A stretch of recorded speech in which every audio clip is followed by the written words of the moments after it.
we know that the Baal Shem Tov met Moshiach, asked Moshiach, Eimosai ka'asimar, when is the Master coming? When is Moshiach coming?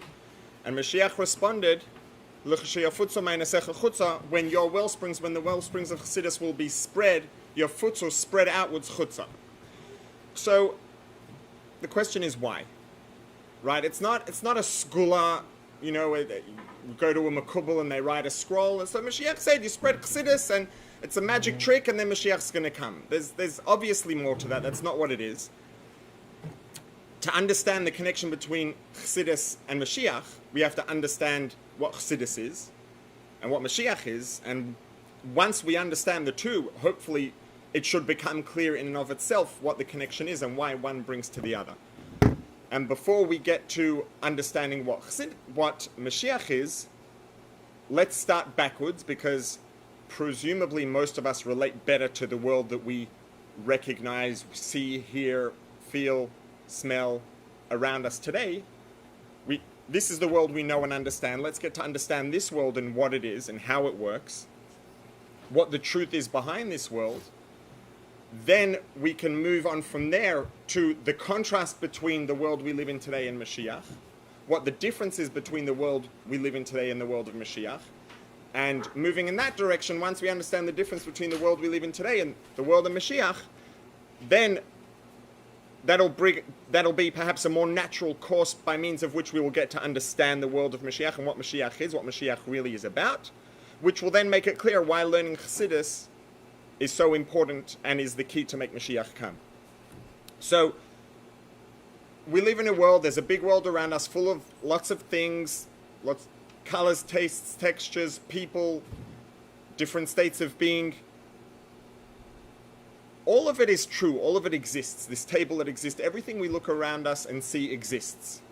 How do we know it exists? If we want to be really ehrlich and say the only thing that's a good enough proof for me is the Torah says, Bereshis bara Elokim es hashamayim es haaretz, and goes on to describe all the things that Eibishter created. So if we want to get very idealistic and not accept the evidence of our eyes and ears and only accept the evidence of Torah, Torah tells us that the Eibishter created the world. So the world's real and it exists.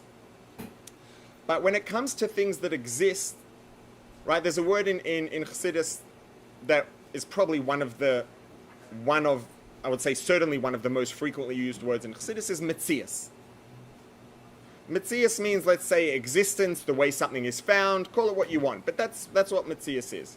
Now, something that's quoted in Chassidus, but it's a term that goes back really, that is taken from what we would call, I guess, chkira, from Jewish philosophy, authentic, real Torah Jewish philosophy, not philosophy of people who are Jewish, but their philosophy is not necessarily in line with Torah. Real Torah Jewish philosophy, there's a term that's called Mechuyev HaMetzias.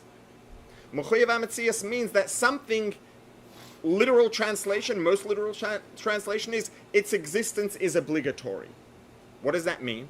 That means that it must exist by definition. The nature of this entity requires that it must exist by definition. We can't say that about anything that we encounter. Very simple example, the table that we're sitting at. Does it exist? Yes, it's real. Halacha says it exists. There are all kinds of scenarios we could say that halacha would address the fact that this table exists. So it exists. Torah acknowledges that it exists. Hashem created it. But it doesn't have to exist. It could have never existed. Very simply, the carpenter who made the table could have never made it. The tree that the wood came from could have never grown. Whether it was planted deliberately by a farm, whether it was planted because a bird dropped a seed out of its beak, all of those things could have never happened, and the wood could have never even existed, because the tree could have never grown. And that is true of everything. Everything could have not existed. We all could have not existed. We all could have not been born. We're not mechuyev hametzias. I don't, by definition of my nature, need to exist. I could have very easily not existed. All of us could have not existed. Let's keep it simple and say that that's the truth. And certainly the world around us could have not existed. Not only every entity individually, but collectively the entire universe could have not existed. Hashem could have not created the world and it wouldn't have existed. So nothing that exists, and this is true of the physical world, this is true of Atzilus and Bria and Yetzira and Asiya, and everything that exists, spiritual realities, all of it could have not existed if Hashem would have chosen to not make it exist. Or if Hashem would have, let's go deeper, not chosen to make it exist. It's not Mechuyev HaMetzias. The only single entity in existence which is Mechuyev HaMetzias is the Eibishter himself, is the creator. The nature of the Eibishter is such that he exists by definition. The Eibishter didn't need to be made to exist, and there was no option for the Eibishter to not exist. So the Eibishter is Mechuyev HaMetzias. And it's the only thing that, therefore, if we want to dig really deep, the only thing that, let's say, perhaps exists absolutely is the Eibishter. Everything else's existence is, at the very least, dependent on the Eibishter's decision to make it exist. Everything that exists, its existence is perhaps subjective. It depends on perspective. So the only thing that has to exist by definition is the Eibishter. So going back, right, before, let's say that there was no interest in having anything exist, the only thing that exists is the Eibishter, and that's the way it was. Then the Eibishter decided to make a world exist. Now, okay, got to try to keep things reined in because we don't have all night.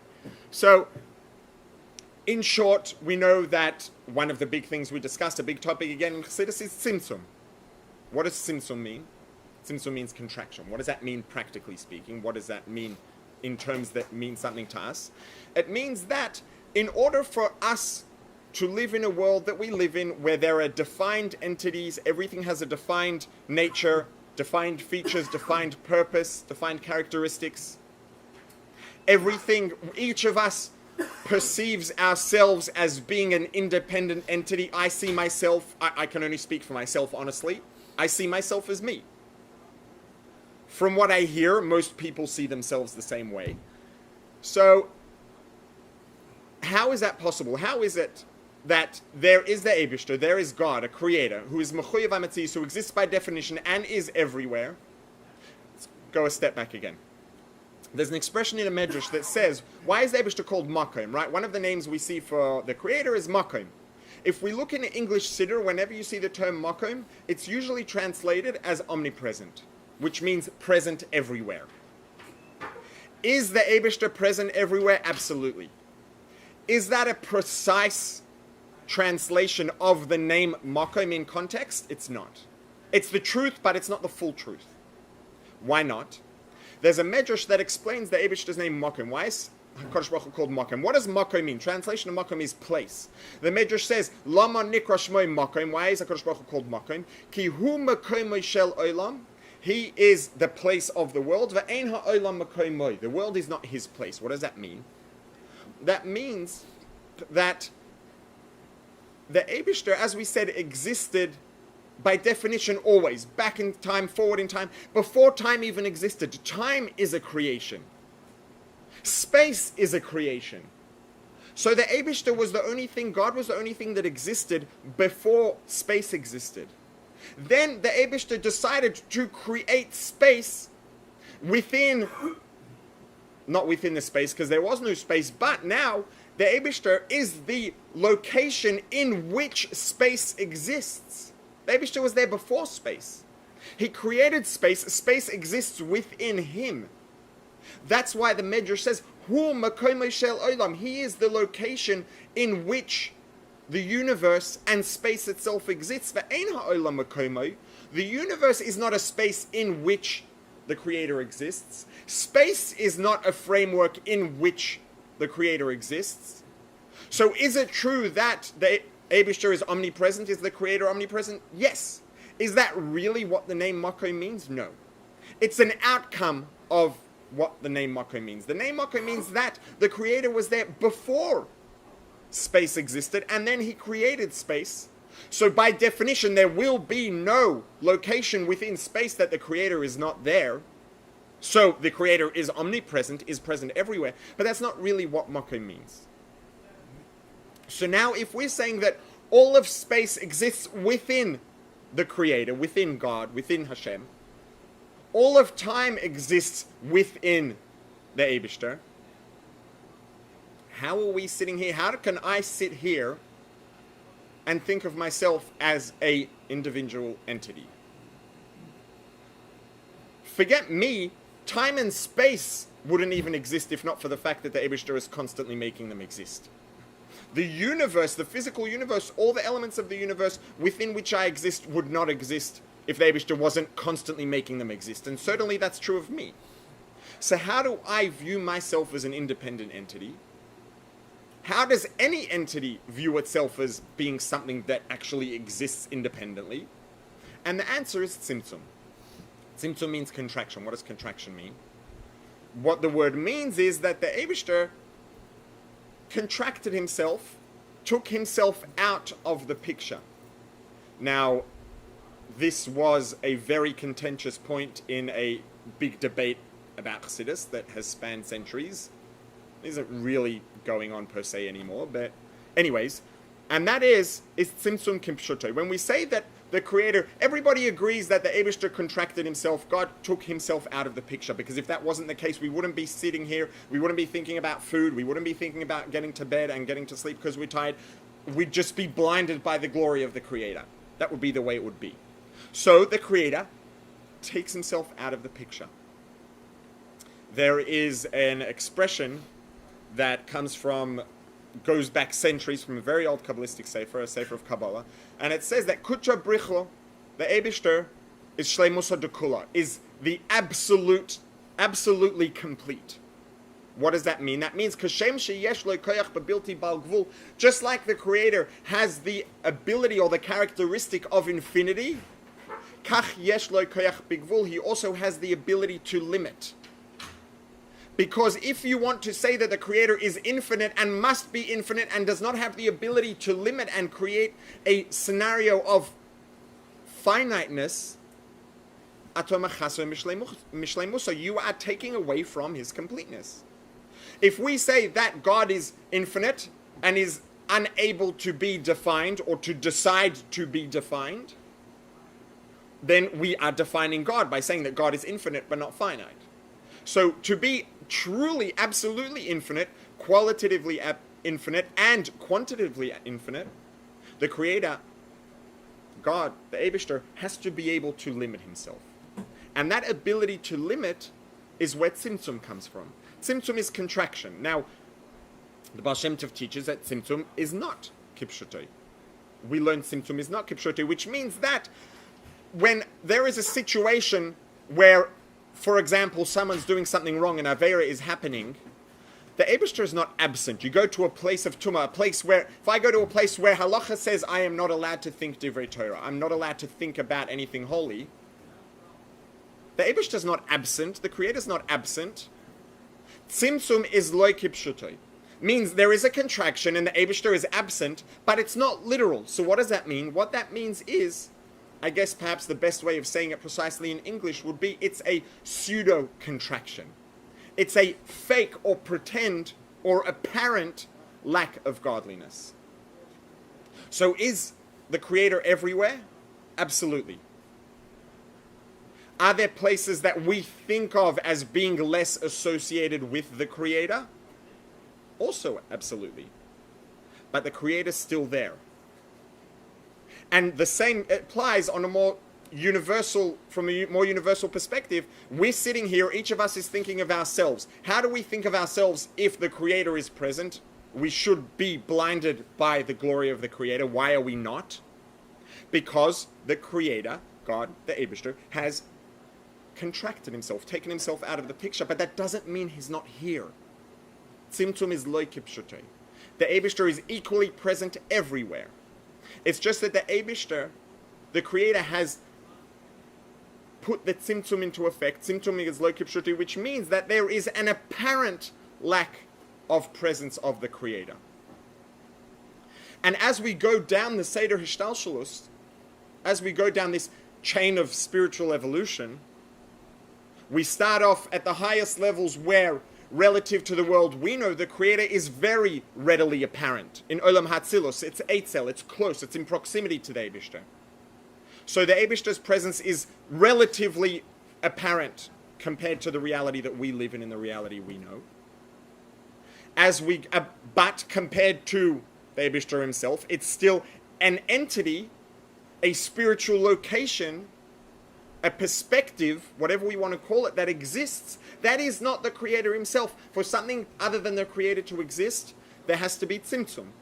As we go down from Atzilus to Bria to Yetzirah to Asiya, the level or the degree to which the Eibishter is apparently concealed, or there is a pseudo-concealment, pseudo-contraction of the Eibishter's presence, of the Creator's presence, that increases and we become less and less in touch with the truth. But the truth is that the Eibishter is everywhere.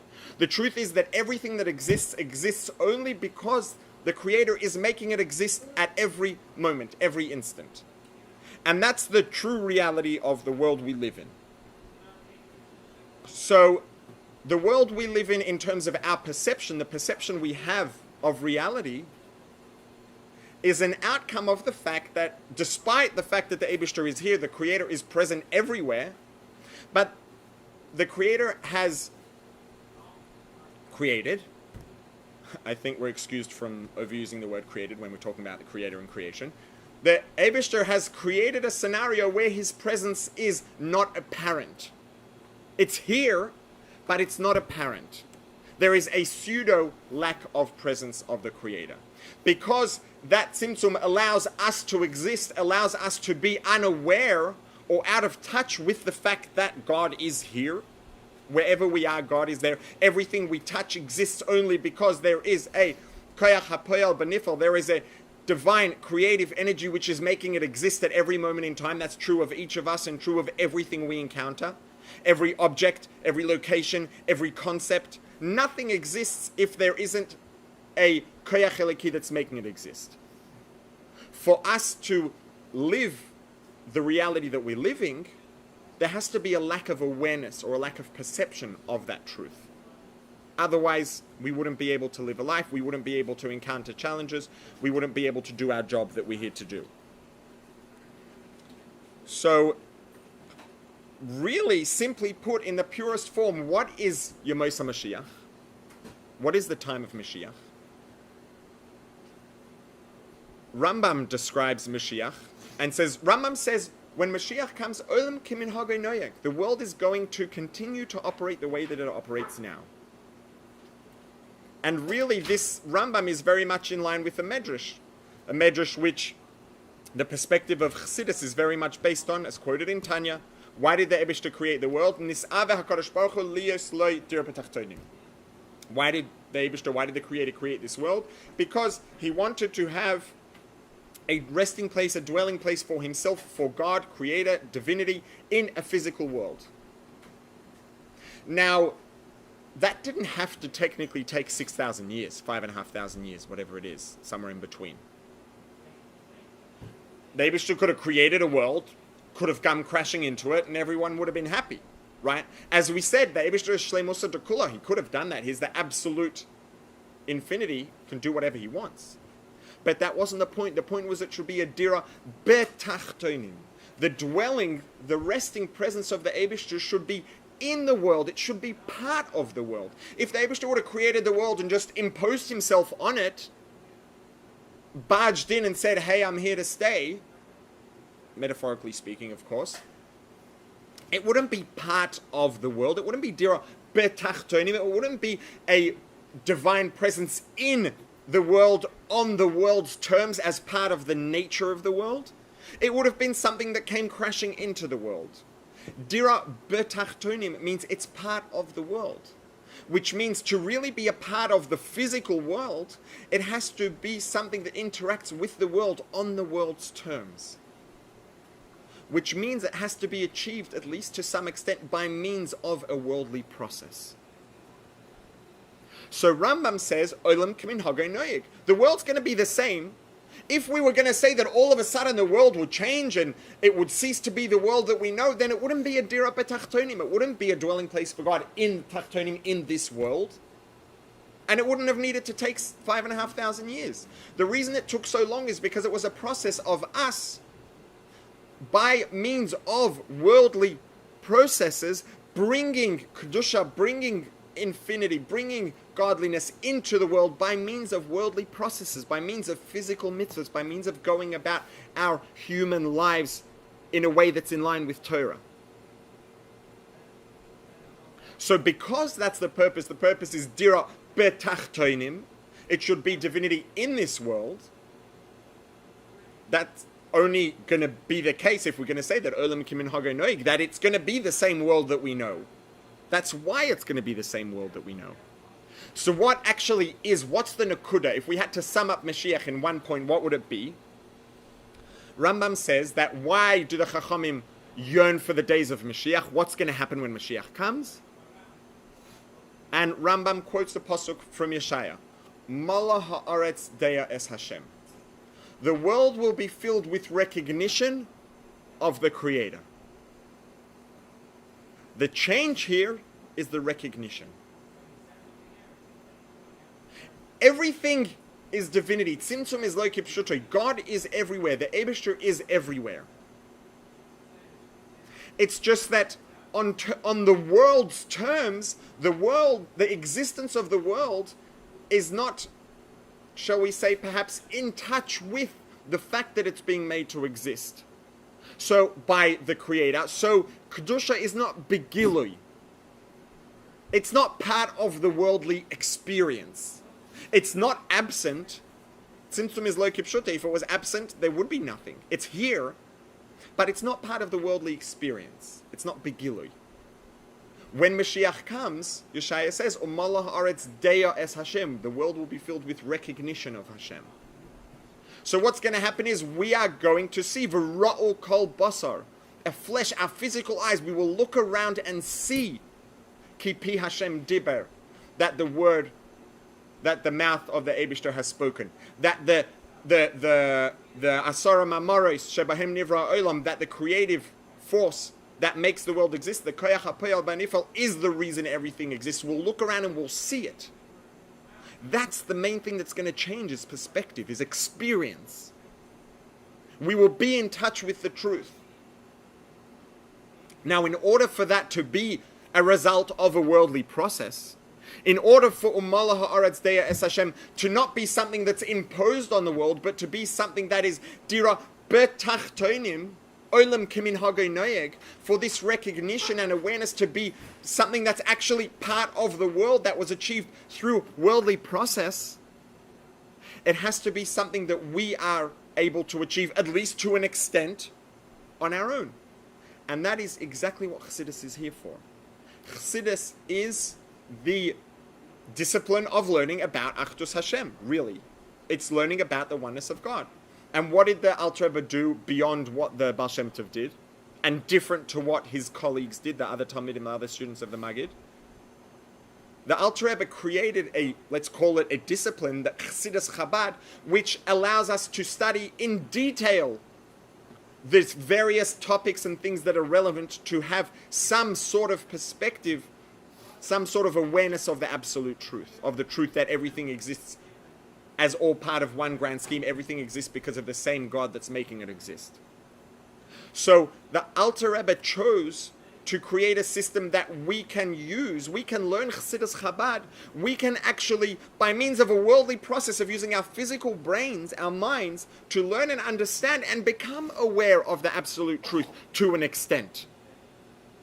So the concept of Umallah ha'aretz deya es Hashem, the world being filled with a recognition of the Creator, which is really, to an extent, the point of what Mashiach is about. And there's obviously tremendous amount of details that are relevant to Mashiach, things that happen when Mashiach comes. But if we wanted to boil it down, what does Rambam say Mashiach's all about, based on the Navi, based on Yeshaya? Malach haaretz deya es Hashem.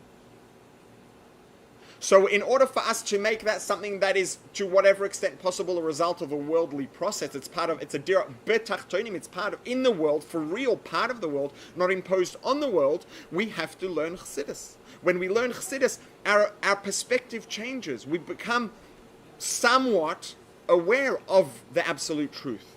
We start to have deya es Hashem, a recognition of the truth, of the fact that everything exists because it's being made to exist by the Creator. And we are, therefore, essentially, through learning Chassidus, we are achieving a state of Mashiach naturally, to an extent. Obviously, when Mashiach comes, the Deya Es Hashem that's going to happen is something that's going to be on an entirely different level. But we have to prepare for that by achieving the same thing, by achieving the analog to whatever extent is humanly possible. And that's what we do when we learn Chassidus, when we learn about Achdus Hashem. Look at the beginning of Perek Lamed Gimel of Tanya. The Alter Rebbe talks about Simcha. What's the Simcha? The Simcha is what's the anybody at any given time, regardless of circumstances, should be able to break out into joy, into a state of joy. Why? Think about the fact that the Creator, God, the Eibishter, is here. Wherever I am, He's here. Present right here. I am literally touching. The space that I'm in, the Eibishter's in that same space right here. It takes a lot of work at this point to have any sort of real awareness of that, but it's achievable to an extent. The more we learn Chassidus and the more we are not just learning but involved and being misponin, trying to connect to what we're learning and to make it real for ourselves, the more this becomes a part of our natural perspective. And the more our life becomes a life of Deya Es Hashem, which means that by learning Chassidus and by connecting with Chassidus, we are creating, to an extent, a state of Mashiach. And as a result of that, Mashiach becomes a natural outcome. And that's why Mashiach said to the Baal Shem Tov, when your wellsprings, the wellsprings of Chassidus, that give people an awareness of the real truth, get spread out and there starts to be a global recognition of the absolute truth, then the arrival of Mashiach becomes a natural outcome, because that is, to an extent, basically what Mashiach's all about. So, keeping this in mind, keeping in mind what Mashiach is and what we have the ability to achieve through Chassidus, number one, it makes Mashiach perhaps a lot more exciting, hopefully. Number two, it should hopefully give us more of a cheshik in learning Chassidus and taking it seriously and understanding that when we learn Chassidus, we literally, it's not a skula that if we learn Chassidus, then once we learn a certain amount of Chassidus, we earned enough points and Mashiach's going to come. Learning Chassidus, Mashiach's arrival is a natural outcome of learning Chassidus. That's why Mashiach said, when Chassidus is spread, because when Chassidus is spread, the result is a global, to an extent, the more Chassidus is spread, the greater the extent to which there is a global awareness of the truth. And that is what Mashiach is. Mola ha'aretz Deya Es Hashem.